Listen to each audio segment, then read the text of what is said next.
Muito bom dia, boa tarde, boa noite para quem não está nos assistindo agora ao vivo. Sábado, começando o final de semana, e a gente como todo final de semana, iniciamos agora pela manhã, no sábado, mais um Sindasp Podcast, o podcast sindical. Antes da gente começar o nosso podcast, já vou pedir para você que está nos assistindo aí na sua Smart TV, no seu telefone, no YouTube, que se inscreva no canal, está aqui o QR Code, está aqui na tela para vocês, se inscreva no canal e ajude a nós montarmos a nossa rede orgânica de comunicação do nosso sindicato, o Sindasp. Hoje, no nosso podcast, uma bancada bem qualificada, estamos aqui na nossa bancada também, com um coordenador também do sindicato, o Gilmar Luiz Espanhol, que eu convido a dar as boas-vindas aí para os nossos telespectadores. Gilmar, seja bem-vindo. Olá a todos, boa tarde, bom dia, boa noite, sejam bem-vindos ao Sindasp Podcast, né?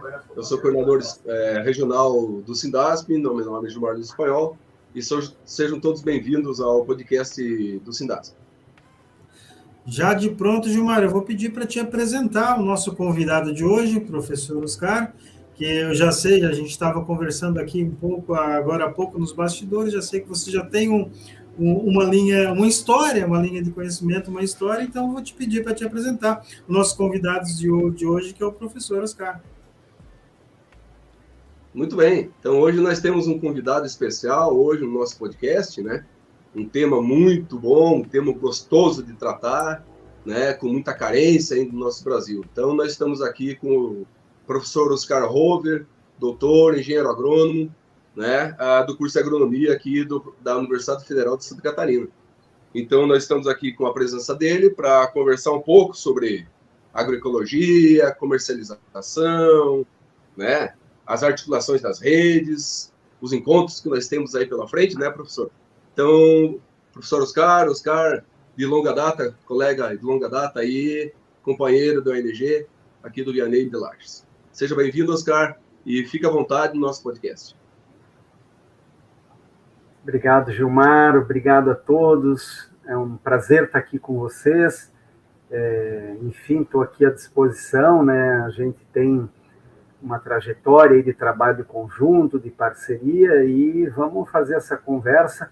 Eu me disponho a ser guiado por vocês aí na medida em que trouxerem questões e tal, para a gente debater, esclarecer, tirar dúvidas, né? Estou à disposição. Tá? É um grande prazer estar aqui e vamos avante. Obrigado. Beleza. Daniel? Muito bem, professor. Um dos temas que o Sindasp tem apoiado, que também é bandeira do nosso sindicato, é a questão da agroecologia.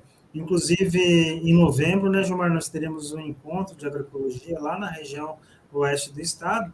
Então, a gente se propôs a estar discutindo, trazendo aí para compartilhar com a nossa base de representação e, por que não, com toda a sociedade catarinense, brasileira e até do mundo, que as ferramentas hoje nos proporcionam, né, Gilmar? Que gente lá na Austrália pode estar nos assistindo aqui no nosso podcast. Então, esse tema que o Sindasp entende como importante, o colegiado já decidiu apoiar a questão da agroecologia. Temos esse encontro lá em novembro e nós nos propomos até novembro estarmos aqui no nosso podcast discutindo sobre essa temática da agroecologia. Então, a pergunta já, professor, já iniciando, agroecologia, o que é agroecologia? É uma pergunta para começar. Eu falei que era uma hora, mas já fiz uma pergunta para os 3 programas, né? Você começa me complicando, isso sim, né?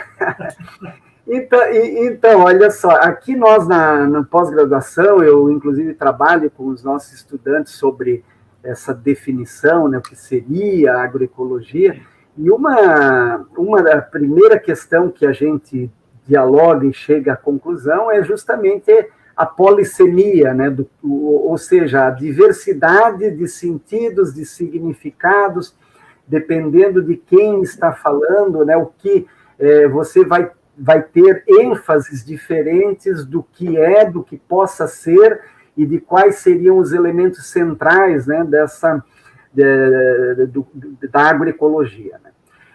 Contudo, eu diria que tem algumas coisas que são marcas que incontornáveis, né? A primeira delas é justamente pensar a agroecologia como uma perspectiva de modelo de desenvolvimento rural centrado num horizonte de sustentabilidade, né? Então, a questão de pensar que nós precisamos produzir alimentos que sejam nutritivos, sadios, e que, ao mesmo tempo, se possa, ao longo tempo, né, no sentido da sustentabilidade, que essa produção ela não só degrade os recursos nos contextos em que ela ocorre, mas que ela também seja feita, né, com bases de insumos e etc., que não danifique outros agroecossistemas, outros ecossistemas, enfim, criar um sistema agroalimentar, né, e sistemas agroalimentares locais e um sistema agroalimentar global, né, que seja sustentável, e aí a gente pode, desde dimensões ligadas à sustentabilidade local do processo produtivo do sistema agroalimentar, até questões ligadas a aquecimento global, ao sistema agroalimentar no seu sentido planetário, né? Então, eu diria que esse componente da sustentabilidade é um dos elementos mais centrais, mas ali na explicação que eu fui dando já fica claro, né, que quando você vai demonstrando esses contornos, já aparece ali componentes de integração internacional, já aparece componentes de comercialização, já aparece componentes de organização social, política e econômica para viabilizar esse tipo de abordagem, né? Eu diria que, essencialmente, não querendo me alongar muito, né, porque, novamente, os sentidos são muito amplos, eu posso apresentar uma ideia de agroecologia como um conjunto de práticas que vem desde a ancestralidade, que são agregadas por novos conhecimentos científicos, agronômicos, visando essa sustentabilidade, mas eu posso também dizer que a agroecologia é um movimento social, enfim, eu posso dar à agroecologia todo um conjunto de sentidos que ela, de fato, tem, conforme os diferentes atores que vão se referir a ela, né? Mas eu diria que o essencial é a gente perceber que vivemos num contexto em que há uma perspectiva hegemônica de produção de alimentos, de distribuição e etc., que ela tem se demonstrado insustentável, que ela tem gerado processos de degradação ambiental, social, exclusão econômica e etc., e que a agroecologia, nesse sentido amplo que a gente está se referindo, ela aparece como uma abordagem que se propõe alternativa a isso, né? Que às vezes consegue dar contornos efetivamente alternativos, mas também a gente está descobrindo os caminhos, né, da agroecologia e de como a gente pode construí-la para avançar, né, no sentido de escalonar, de dar mais amplitude às práticas que a gente já conseguiu demonstrar que são viáveis, etc., para realmente, né, a gente construir um outro sistema agroalimentar global e distribuído, né, nos diferentes agroecossistemas do planeta, né? Você vê, Daniel, que a própria explicação do que é agroecologia que o Oscar colocou para a gente já é um multicomplexo, vamos dizer assim. Você encaixotar a agroecologia dentro de uma disciplina, dentro de uma universidade, até é meio sacanagem, né, Oscar? Né? Você encaixotar dentro de uma disciplina só, né? A agroecologia ela já é um pouco desafiador demais, né? Para a ciência agroecologia, né?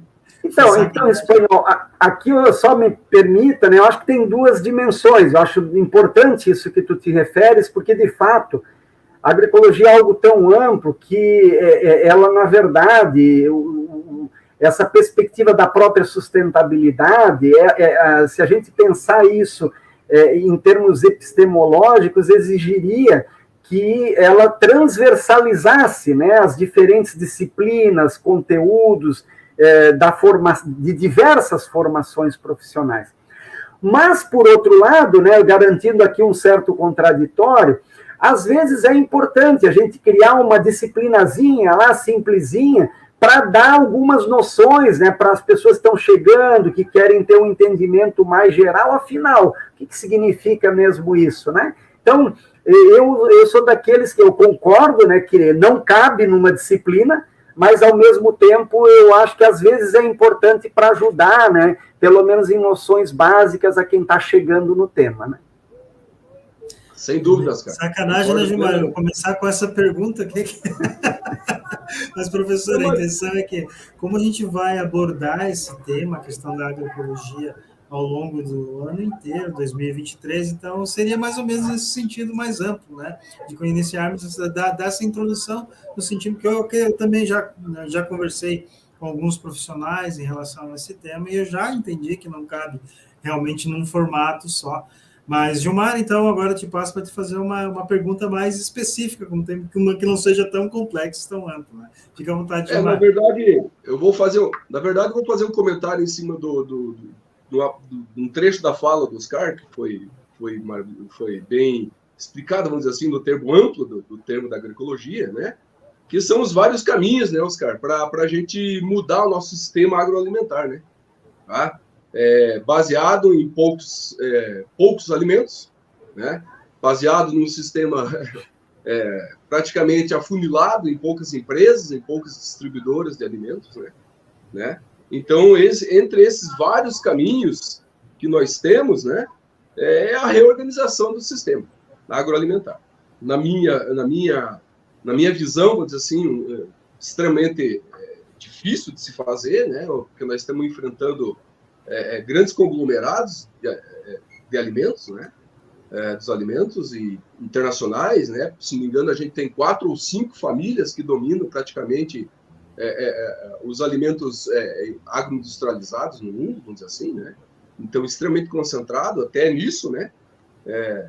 Com base em alimentos, com base em poucos alimentos, milho, soja, trigo, né? Por aí afora. Mas eu quero trazer um pouco só para o debate, que é um pouco do que a gente escuta dentro da nossa empresa, né? Como você falou no início, no bate-papo anterior que a gente começou a conversar, a respeito da importância da nossa empresa Epagre, né, e SIDASC no trabalho de extensão rural aí do Estado, né? E a gente ouve falar muito do termo transversalidade, né, da produção agroecológica nos vários projetos que a gente tem dentro da empresa. É quase que uma forma de não aplicar né, os nossos conceitos, né, e não aplicar a produção orgânica e agroecológica nos nossos projetos, quer seja ele da hortaliça até a produção da proteína animal, né? Então, um pouco do desafio que nós temos pela frente, né, Oscar? Não só dentro da universidade, mas você veja que dentro das empresas públicas, de extensão e pesquisa, né, nós temos uma dificuldade muito grande de debater esse tema também, tá? Mas, basicamente, Oscar, eu queria encaminhar contigo um pouco do que a gente vai ter, Oscar. A gente sei que dentro desse tema tão amplo que é a agroecologia, e nós aí do Sindasp estamos fazendo esses temas até o final do ano e vamos tentar prosseguir, mesmo após o evento lá do final do ano, que a gente é apoiador lá no OS, o Encontro de Agroecologia, né? Nós temos os vários caminhos, e entre eles, né, vocês ali da UFSC, né, através do LACAF, vocês estão organizando esse seminário, esse encontro internacional de alimentos saudáveis, né, e redes agroecológicas de produção de alimentos, né. Então, eu queria que se falasse um pouquinho desse evento, né, para a gente poder debater um pouquinho a dificuldade que nós temos, né, que às vezes nós produzimos bem, né, Oscar? Nós produzimos bem, né, sem agrotóxico, testado pela SIDASC, testado por organismos de certificação, né?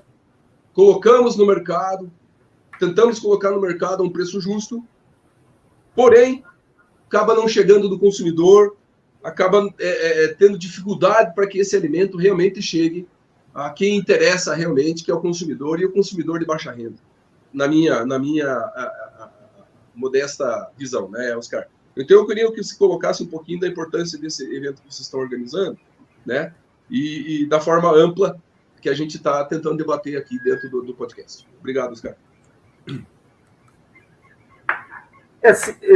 Até se vocês me permitem, eu voltar um pouquinho no anterior, não é? Porque eu entendo que o Gilmar tocou numa questão extremamente relevante para a gente pensar a agroecologia, como a gente já disse, né? Complexa, é tão complexa, e às vezes a gente deixa de dizer coisas importantes, né?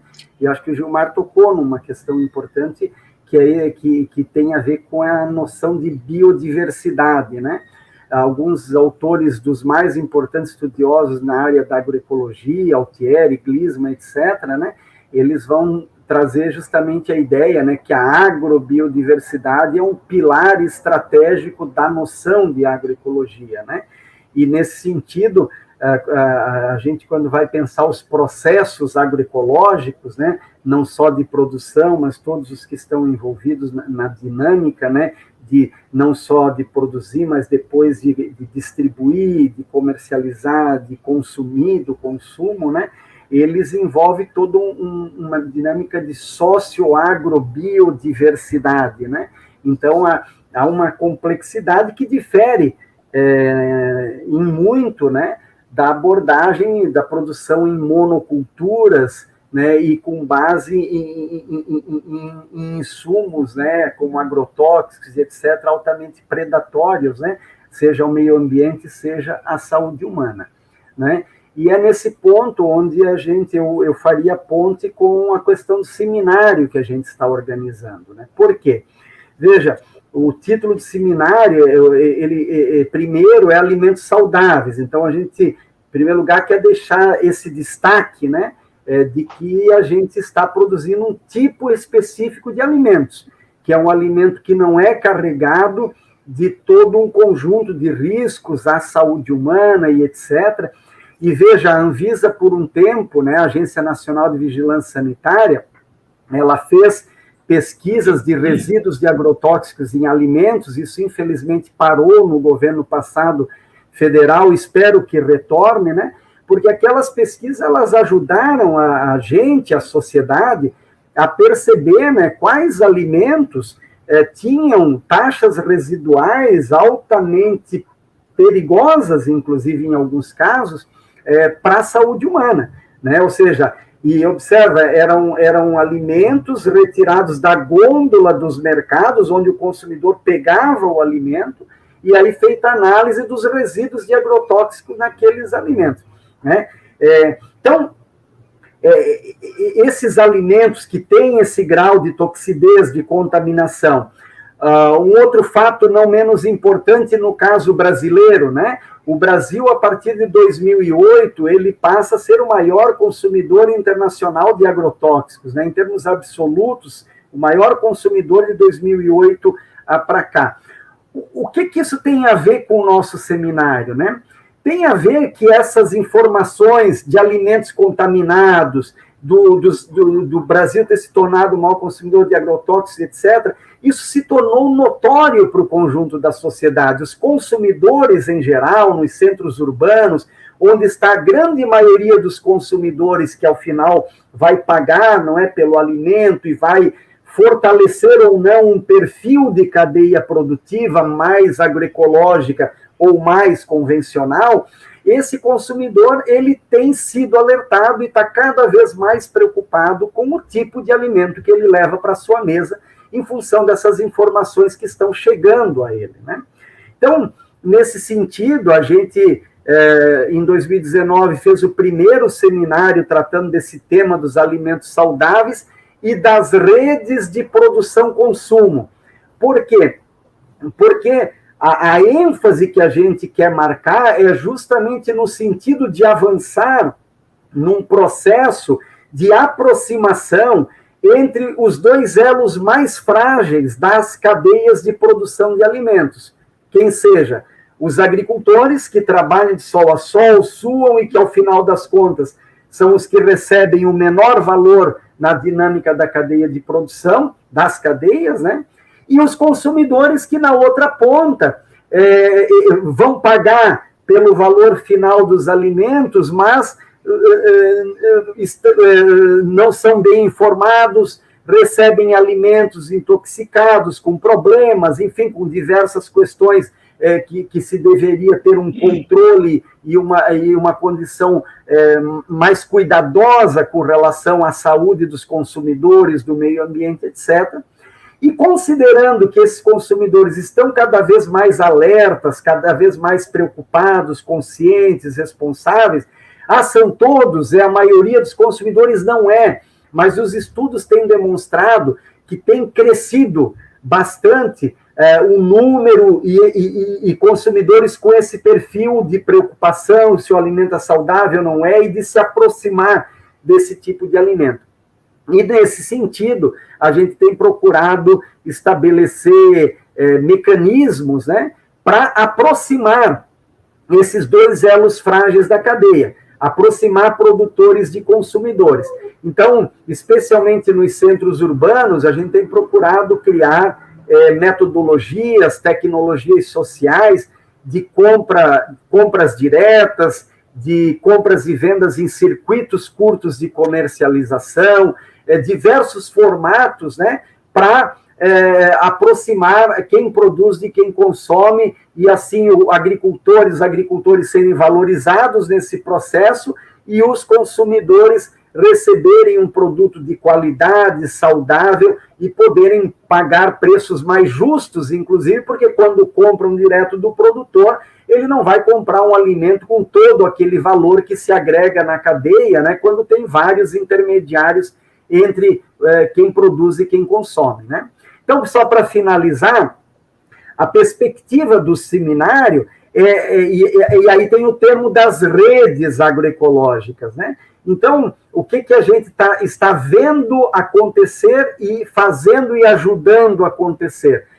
Não só aproximar produtores e consumidores, mas ampliar a dinâmica de organização em redes. Então, às vezes, tem lá um grupo de agricultores e consumidores se conversando, mas estão só eles, às vezes, frágeis, com o agricultor não tem tanta diversidade de escala, o grupo de consumidores é pequeno. Então, a gente tem procurado, né, ver onde e o que está acontecendo nesses contextos para tentar aproximar outros atores, criar redes que amplie, né, essa diversidade de produto, que amplie esse número de consumidores que se envolva, né, nesse processo de compra e venda direta ou em circuitos curtos, né, justamente no sentido de ampliar essa valorização do que nós temos denominado de mercados agroecológicos, né?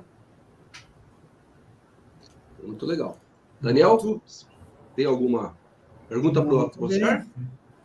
Muito bem, eu já te devolvo, Gilmar. O Gilmar está louco para fazer umas perguntas aí, Camila. Não, Gilmar, professor, eu vi que tua fala é no sentido de alimentos saudáveis, né? E o maior, infelizmente, o maior consumidor de agrotóxico do mundo ainda, somos nós, né, o Brasil. O agrotóxico, né, Gilmar, que é usado no sentido de matar as pragas e tal.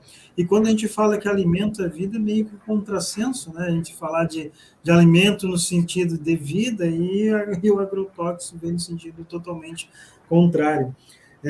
Mas na linha dessa questão da relação de agricultores e consumidores, nós no Sindasp, a gente montou uma vez, tentou montar e até tocou por algum tempo uma célula de consumo responsável justamente nesse sentido, de tentar identificar quem produzia alimentos à época de maneira agroecológica, de maneira orgânica, e aí fazer essa ligação entre o consumidor, que seríamos nós, na época, na outra casa, onde no outro endereço que nós tínhamos, eram nós consumidores, que estávamos procurando uma qualidade maior na questão da alimentação.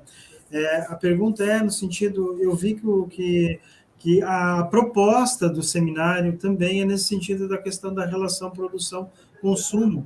Então, tem já na prática, algumas células nesse sentido, ou onde a gente pode procurar, ou enfim, existe algum trabalho nesse sentido já, em andamento?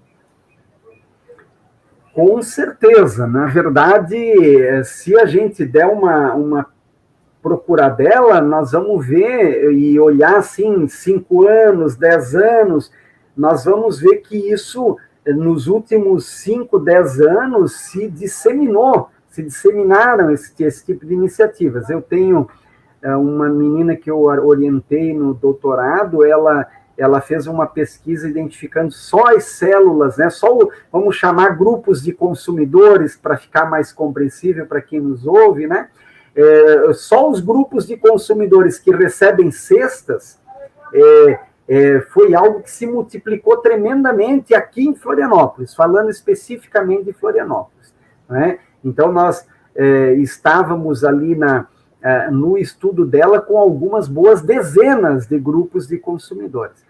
Nós, né, eu coordeno aqui na UFSC o Laboratório de Comercialização da Agricultura Familiar, o LACAF. Nós criamos uma experiência que nós denominamos de células de consumidores responsáveis.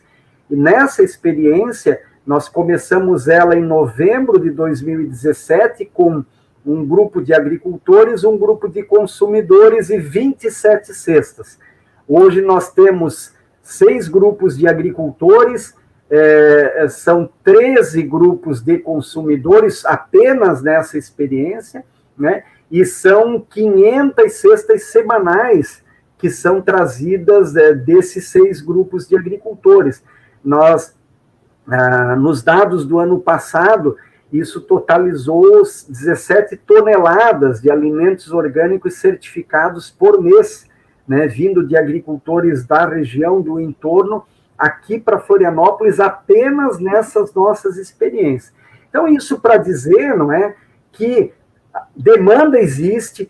Você mesmo colocou, pelo que eu percebi na pergunta, né, parece que vocês tentaram, fizeram um pouco, depois você me conta melhor, e eu não sei se a iniciativa teve continuidade, né, ou eventualmente por que não teria tido, mas veja, isso demonstra, tem grupos de consumidores cá e acolá procurando se organizar para construir esse tipo de proposta. O que acontece? Às vezes, o pessoal contacta com um grupo de agricultores que tem uma baixa diversidade, uma baixa escala produtiva, que não consegue abastecer aquele grupo de consumidores de maneira adequada, dentro da expectativa, e as experiências, elas perdem força, né?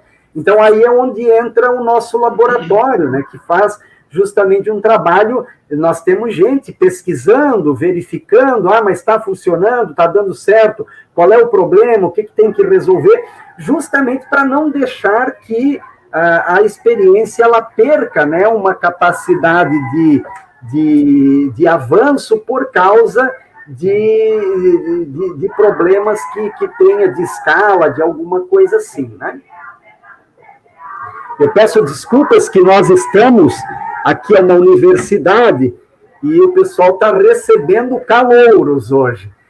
Desculpa, recebendo calor não, hoje eles estão fazendo o que eles chamam de trote dos calouros, né? Então, quem já foi universitário sabe do que se trata, mas, enfim, com a graça de Deus, o trote hoje não é mais violento, são as brincadeiras que a turma faz, então, na paz, né? Mas a turma está se divertindo, gritando um pouquinho ali, então eu tive que fechar a janela aqui, mas seguimos.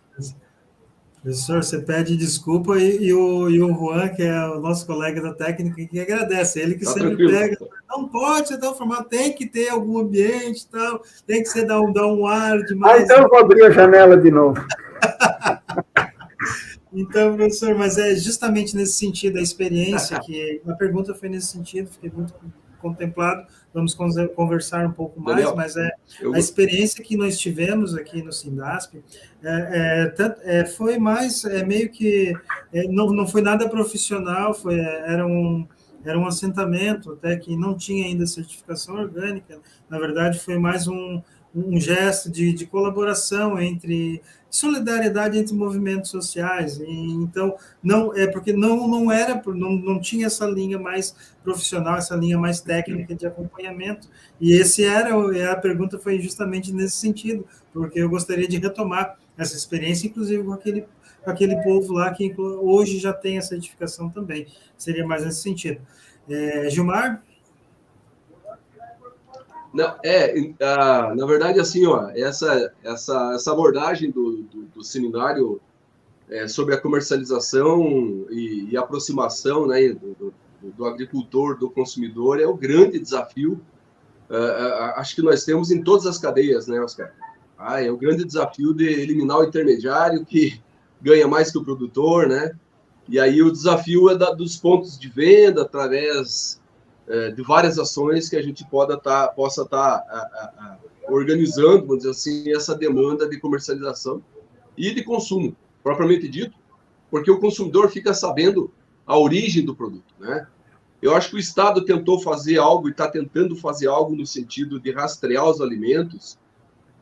Alguns alimentos estão sendo rastreados, não necessariamente que eles não usem agrotóxico, não é isso, mas eles estão sendo rastreados para justamente saber qual é o nível de contaminação desses alimentos, né? Aí o Oscar tocou num assunto interessante aí, que nós ficamos 4 anos sem fiscalização, praticamente, né, num processo de sucateamento, né,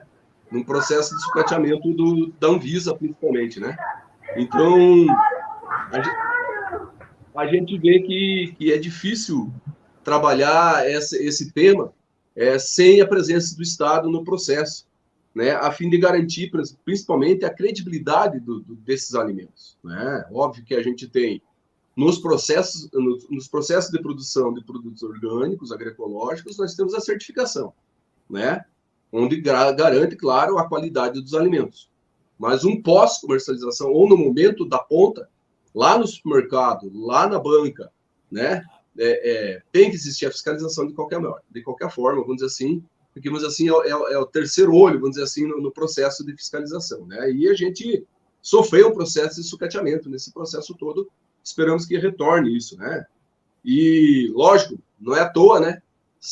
Foram 2 ações organizadas, né? Sucateamento do processo da Anvisa, sucateamento do processo das instituições que fiscalizam, né, e aprovam os agrotóxicos no Brasil, né? Depois do Temer, vamos dizer assim, foi os governos que mais liberaram agrotóxicos no Brasil. Eu não tenho bem o número aqui, né? Eu não vou ser leviano para soltar esse número, mas a gente teve uma elevação vertiginosa na liberação de agrotóxicos que no mundo todo são proibidos. Não é à toa que a gente tem, né, elevado nível de câncer de abdômen, de estômago, intestino grosso, delgado, processo digestivo, né? Então, justamente essa abertura desenfreada, né, do uso de agrotóxicos na base alimentar, que vai desde a produção de hortaliças ali até os grãos, né, passando pela pecuária, né? Então, esse sucateamento é preocupante, né? Vamos esperar que todo o governo federal e o próprio governo do estado coloquem dinheiro nessa área, que é de suma importância, né? Principalmente falando das empresas públicas, né? A SIDASC, que é a nossa empresa de fiscalização, né? E a gente vê que a cada passo está caminhando, vamos dizer assim, para um processo de privatização, um processo de enxugamento do Estado nessa área, o que é extremamente preocupante, né? O que é extremamente preocupante. Mas o que eu queria dizer, eu queria desafiar o Oscar também, Oscar, nesse ponto de comercialização, nos termos que a gente está vivendo hoje, no sistema agroalimentar, que é o grande desafio, é trazer justamente essas outras formas de comercialização a fim de popularizar os nossos alimentos orgânicos, agroecológicos, que cheguem na mão da população realmente sem intermediários.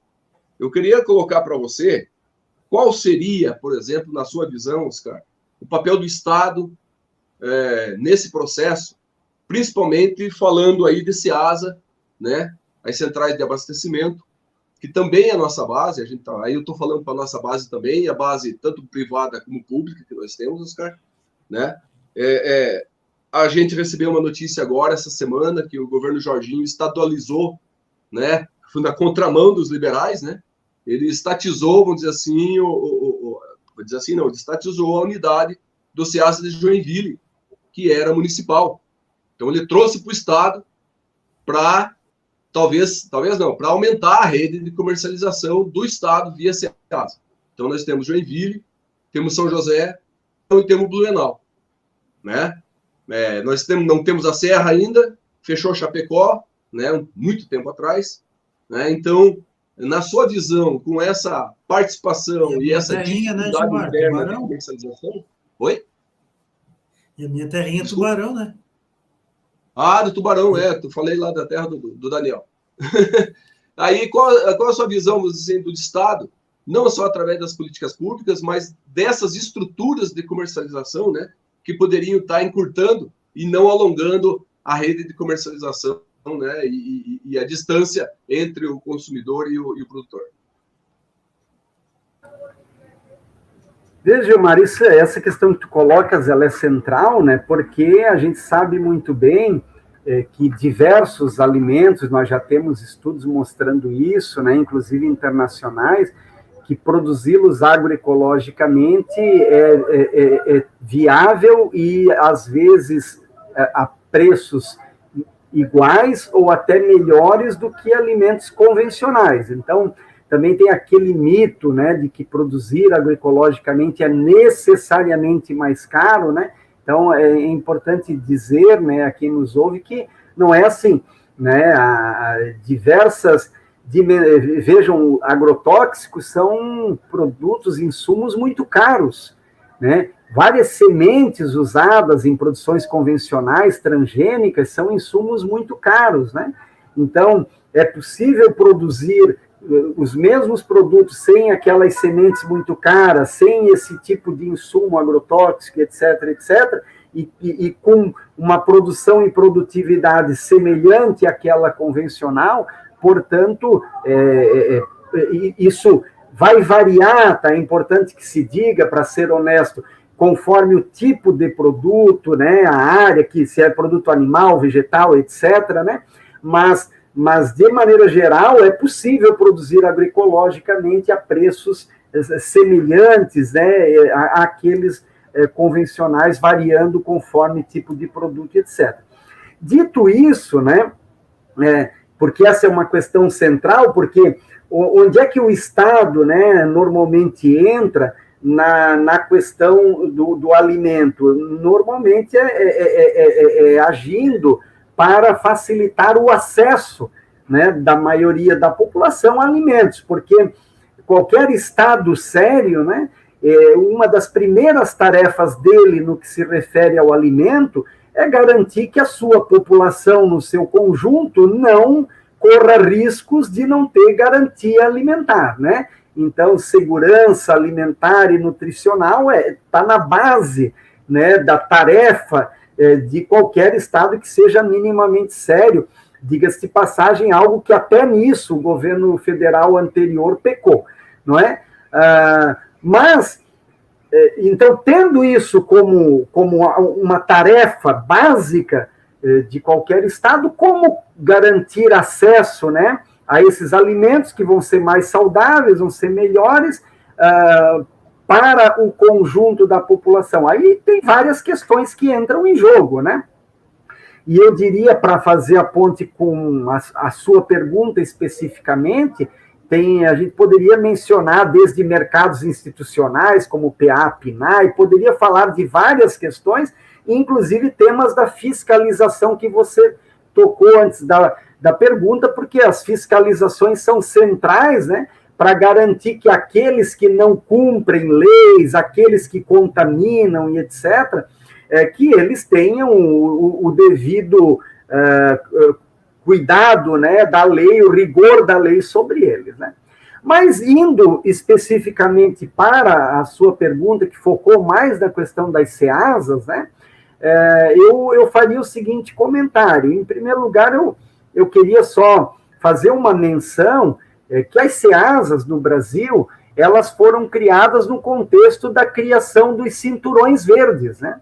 No entorno das cidades maiores, das metrópoles e tal, durante o regime militar, né? Qual que era a ideia? Justamente uma ideia de segurança alimentar. Vamos, nos entornos dos centros mais populosos, garantir a produção de hortaliças, frutas, legumes e verduras, né, para aquilo que vai garantir, né, o acesso e etc. Tal, a gente, então, por mais erros que aquele regime possa ter cometido, mas observa que ali tem, né, uma iniciativa que faz sentido, né? No entorno dos centros urbanos, você criar cinturões verdes, uma política que vem lá da Inglaterra, que o Canadá avançou muito, vários países avançaram muito né, nessa criação de cinturões verdes agroecológicos. Por que eu estou dizendo isso? Porque, veja, as CEASAs, elas entraram justamente nesse arranjo, não é? Porque você tem os centros urbanos, você tem o cinturão verde e você tem a CEASA, que o papel dela, né, seria o quê? Pegar os alimentos desse cinturão verde, desses agricultores que estão produzindo ali, e construir mecanismos, né, de reunir aqueles produtos do espaço de atacado da CEASA para, a partir dali, distribuí-los para o centro urbano. E, obviamente, as CEASAs também fazem, né, a aquisição de produtos de fora do território para complementar aqueles do território. Então, na origem da proposta é isso, né? Então, veja, eu diria que se a gente olhar para as CEASAs, elas são um organismo que foi estruturado, houve muita política pública para estruturar, e com questões que a gente poderia qualificar aqui e acolá, mas elas funcionam bem, elas têm uma dinâmica de trabalho que resulta, entrega, né, os resultados em torno desses alimentos convencionais. Ora, onde eu quero chegar? Justamente numa proposta que nós já levamos a alguns fóruns, inclusive do governo estadual, de nós avançarmos para uma proposta de cinturões verdes agroecológicos, não é? O que é algo altamente viável, possível, muito tranquilo de se fazer, porque justamente a área em que a agroecologia mais avançou mundo afora, em termos produtivos, é na área das hortaliças e das frutas, legumes e verduras, né? Então, nós temos muito know-how de produção, de capacidade, de entender como faz. E digo mais, no coletivo do pessoal que é ligado ao Sindasp, né? Eu sei que está a IPAGRE, e dentro dela e junto dela, com vários parceiros, inclusive aqui parceiros aqui da UFSC, colegas nossos aqui do CCA, o pessoal está com um trabalho super interessante, que é o SPDH, né? O Sistema de Plantio Direto de Hortaliças, né?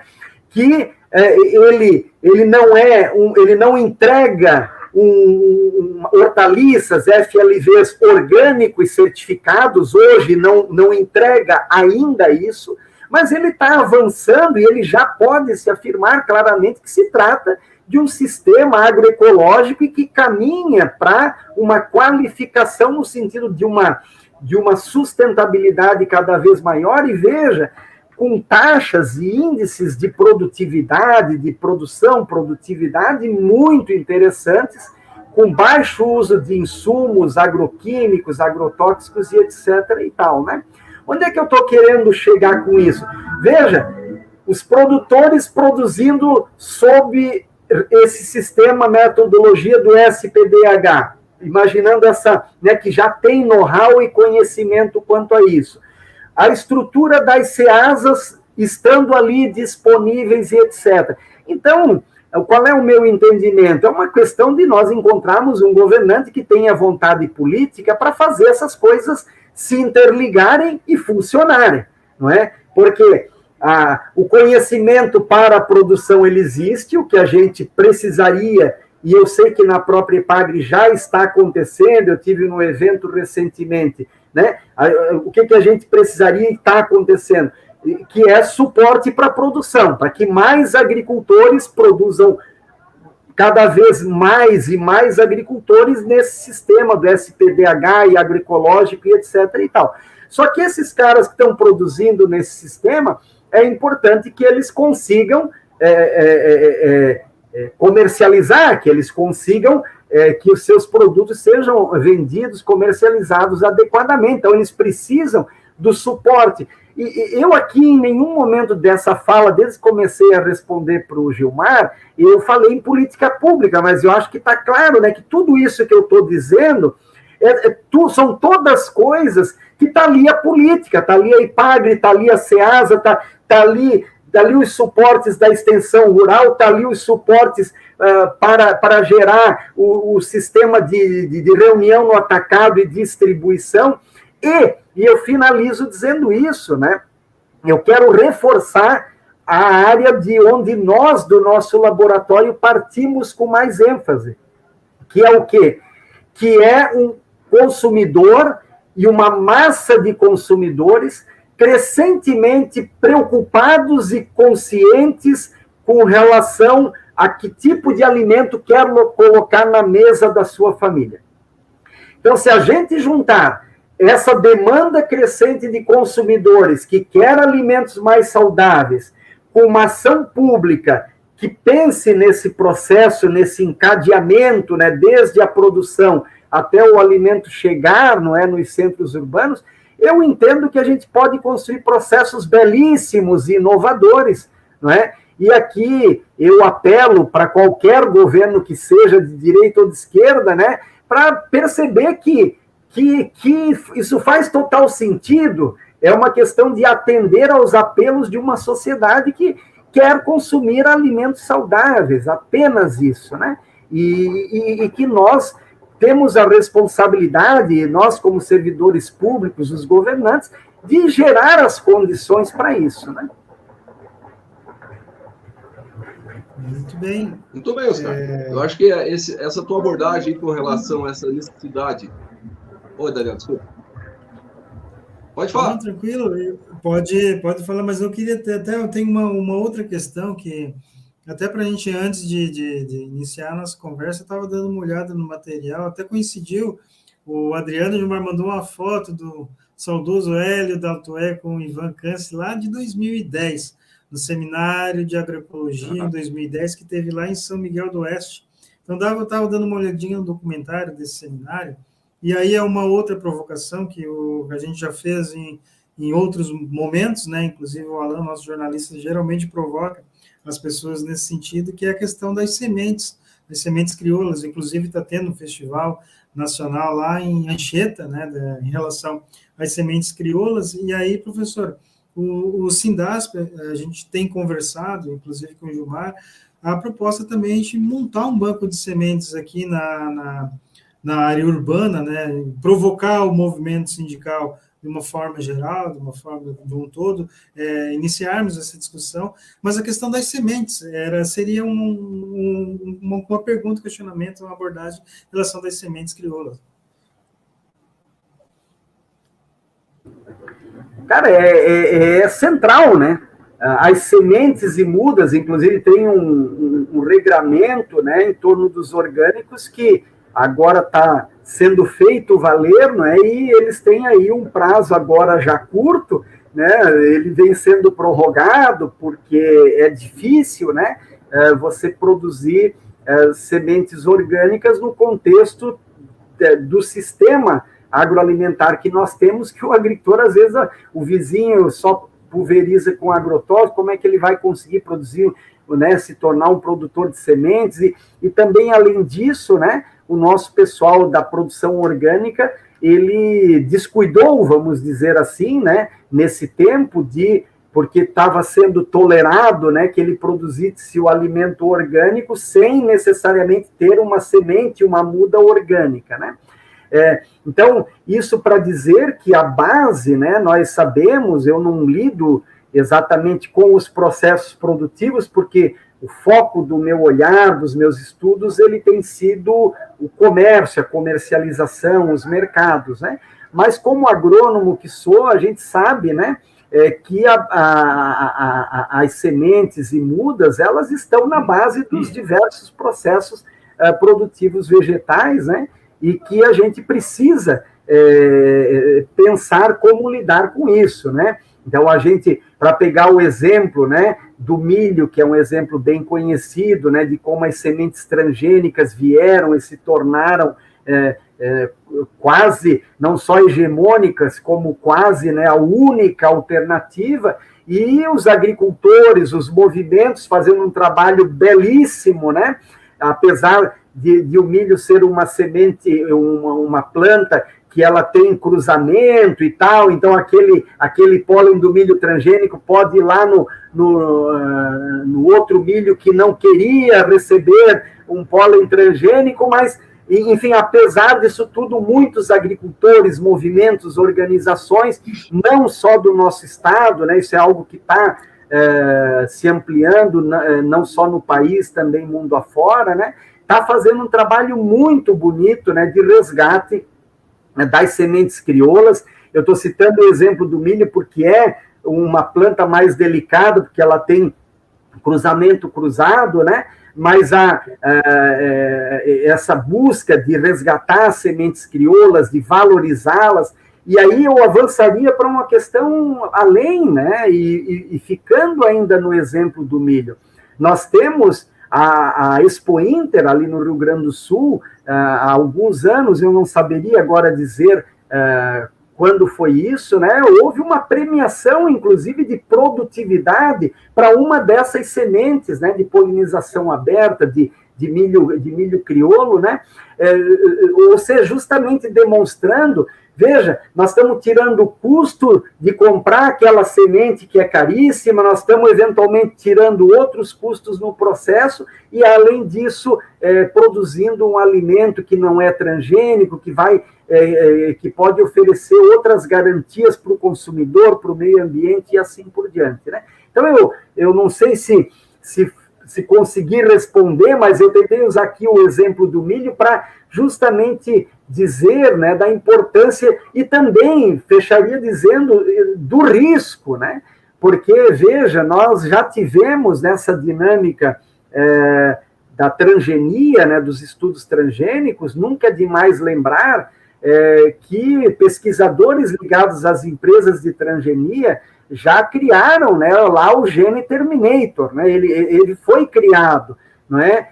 E foi proibido lá nos Estados Unidos de ser disseminado, mas enfim, vejam a loucura, né, de se criar um gene que tem capacidade de inviabilizar a reprodução daquela espécie na medida em que aquele gene entre lá, né? Então, observe a que ponto, né, que nós, como humanidade, podemos chegar em termos de ir para caminhos que podem nos levar para um brete que a gente pode não conseguir sair daqui a pouco, né? Porque é algo que pode nos levar a riscos muito grandes, né? Além, e sem falar, na enorme diversidade que vem sendo perdida, né, de espécies, de variedades mundo afora, né? Então, vejam, essa é uma outra tarefa que os agentes públicos, né, poderiam se dedicar mais a isso. Mas se a gente for ver de fato, as organizações da sociedade são quem está tomando mais iniciativas para resgate, né, dessas espécies e variedades que estão se perdendo e alertando os agentes públicos, mas nós temos ainda um baixo nível de resposta dos agentes públicos para realmente garantir, pelo menos, esse cuidado de não perder, né, na forma como já perdemos tantas espécies e variedades, né, aí, sementes e mudas, enfim, de espécies e variedades no passado. Né? Muito obrigado, Gilmar.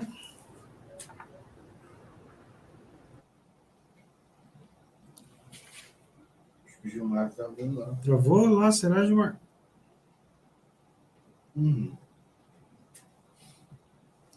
Muito bem, professor. Então, assim, esse seminário internacional ele vai acontecer na UFSC, né? Então, no dia 25 e 26 de abril, Seminário Internacional dos Alimentos Saudáveis, redes agroecológicas de produção, consumo. E como é que vai ser? Vai ser no centro de eventos? Opa, acho que está cortado o áudio dele. Eu estava falando com o microfone fechado aqui. Beleza. O seminário ele vai ser nesses dias que você falou. A gente escolheu fazer e conquistou esse espaço no Centro de Eventos da UFSC justamente buscando um espaço grande, porque a gente quer que seja um evento o mais massivo possível, com o máximo de pessoas possível. Né? Vejam, nós temos um espaço que tem muito espaço, então ninguém se constrange em disseminar, em convidar mais gente, mas nós começamos a divulgar há poucas semanas, já estamos com mais de 350 inscritos, ali o lugar tem espaço para mais de 1.000, então a ideia é avançarmos. Nós temos várias categorias, né, se inscrevendo, mas nós estamos fazendo um esforço bastante grande para atrair consumidores, como um perfil que nós gostaríamos que estivesse muito presente no seminário, e várias mesas e etc. têm sido pensadas nesse sentido, né? E nesse contexto, nessa ideia de atrair, né, nós queremos atrair todo mundo, né? Inclusive convidando muitos agricultores, estudantes, todo mundo, pesquisadores, não é? Extensionistas, mas, né, nessa ideia de atrair o máximo de consumidores possível, nós estamos também organizando dentro do seminário a feira de exposição e vendas de produtos agroecológicos e orgânicos. Então, a gente também está convidando, né, todos aqueles produtores, o pessoal da extensão que tem contato com produtores, que tenha lá um produto, que quer divulgar, quer expor, eventualmente, para além de expor, quer também comercializar, aproveitar esses dias. Vai ter muita gente circulando, vai ocorrer o seminário com mesas, com debates, mas, paralelamente, nós vamos divulgar a feira nos meios de comunicação de massa de Florianópolis, então a gente espera que também haja um fluxo, né, para além dos participantes do seminário, de um fluxo grande de consumidores também na feira, né? Então, e vai ter gente, né, e finalizando, talvez, nós temos feito uma articulação junto com os demais organizadores, né, o CEPAGRO, que é o ONG com quem a gente tem uma relação muito forte, e outros organizadores como o Movimento Slow Food, a Aliança por uma Alimentação Saudável. O problema de tu começares a listar é que tu arrisca esquecer alguém, né? O Centro Vianney de Educação Popular, ali de Lages, o núcleo de pesquisa em nutrição ali da UFSC também, que a gente tem uma articulação forte com o pessoal da nutrição em torno dessa questão dos alimentos saudáveis, e temos uma expectativa muito grande que os nutricionistas estejam e participem em massa do evento para nos ajudar a construir esses elos, né, entre produção e consumo de alimentos agroecológicos. Mas, no contexto desses organizadores, e além deles, tantos outros apoiadores que estão conosco, a própria EPAGRE, Cressol e etc., né, nós estamos também trazendo várias pessoas de redes da Bolívia, do Paraguai, de outros países, da Itália e etc., para trazer outras experiências e também vir aqui debater conosco, e também para a gente pensar articulações em redes internacionais. Então, nós estamos, ao mesmo tempo, querendo avançar e estruturar, organizar redes locais de relação produção-consumo, mas também estimular redes supralocais, porque tem alimentos, né, que são produzidos lá na Bolívia, em outros contextos, né, que a gente também pode acessar aqui como consumidor e vice-versa. A gente sabe que a gente vai precisar, né, abrir esses novos mercados, não só dentro do território, mas também ampliar isso para outros territórios. E, nesse sentido, essas articulações são fundamentais, né? Muito bem. Muito legal. Dia 25 e 26 de abril, lá na UFSC, no Centro de Eventos. Eu vou estar lá, professor, pode ter certeza. Professor, agora você queria estar preocupado com a divulgação dos parceiros, faltou só o LACAF, né? Mas ele já tinha falado no início, né? Gilmar, então, mas tá aí, Gilmar? Pra gente encaminhar, já deu. Tinha caído a minha internet um pouquinho. Tinha caído, a gente falou que o bate-papo que a gente não ia alongar muito, mas já viu? Já deu 1 hora. Vamos lá, Gilmar. Mais alguma consideração? É isso. É só uma consideração final. Principalmente, eu acho que nesse seminário, Oscar, professor, além da comercialização, lógico, que é o tema central, né, do seminário, mas a forma, de repente, a gente desenvolver ou propostas, né, de políticas públicas, de programas, de políticas públicas, que a gente possa também estar embretando o Estado, né, no sentido de cobrar ele, né, que abram que os SEASAs, por exemplo, sejam mais democráticos, né, aos pequenos produtores, que sejam mais democráticos às organizações, principalmente de produção orgânica, onde a gente tem uma dificuldade muito grande e não vê pouca comercialização dentro do SEASA, né, tá? Dentro dos SEASAs, né? Talvez a abertura, estou falando de SEASA só, mas a abertura de outras unidades no Estado, né?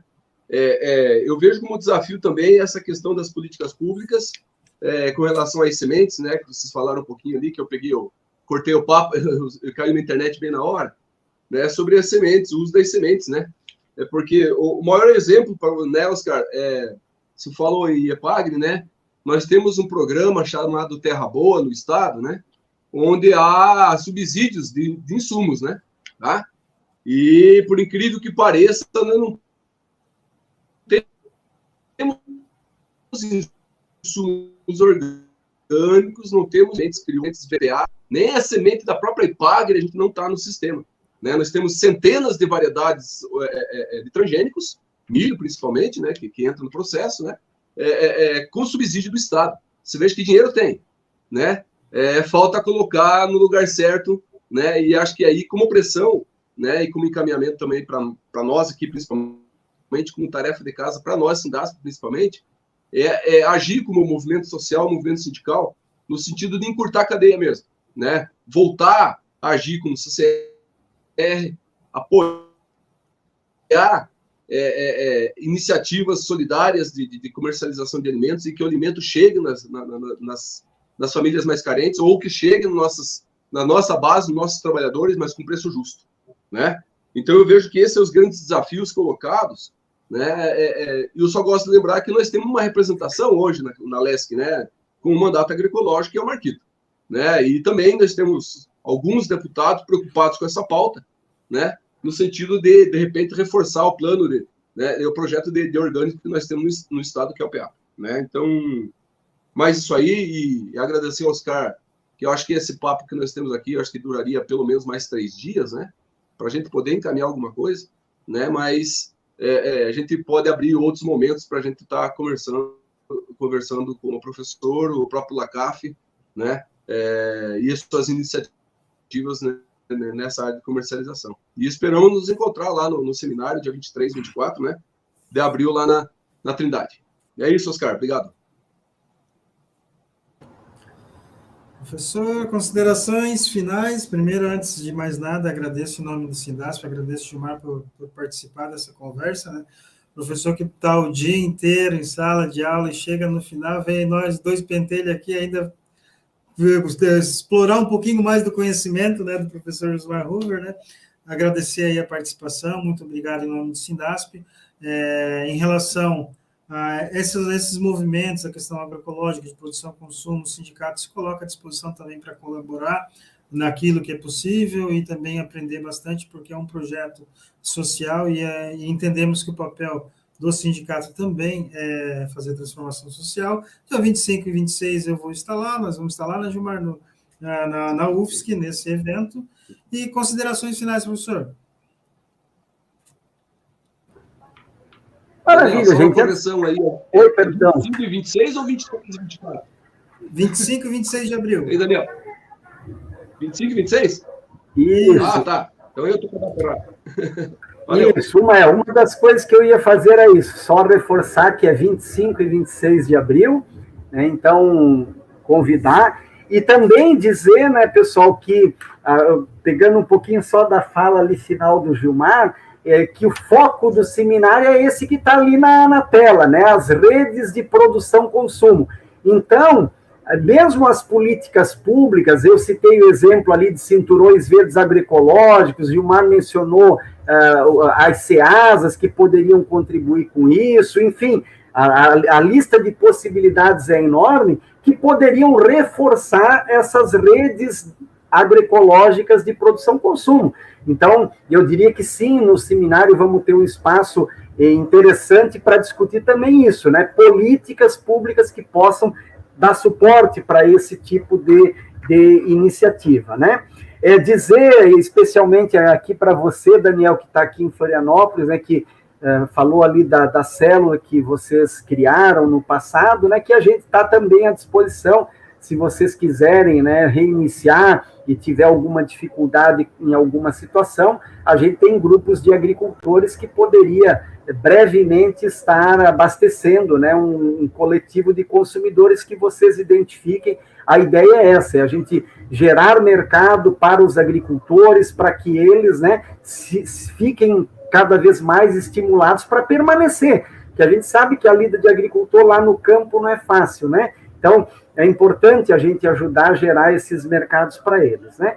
E no mais, gente, agradecer a oportunidade, é sempre um prazer estar aqui. O Sindasp é um parceiro desde quando eu vivi em Chapecó e trabalhava na universidade ali da região. A gente tinha uma parceria muito grande com o Adriano, com o pessoal do Sindasp, então a gente está junto aí, né? Vamos seguir nessa luta, na lida, e qualquer coisa, nós aqui do LACAF, da UFSC, estamos à disposição, tá? Um grande abraço, muito prazer em estar aqui.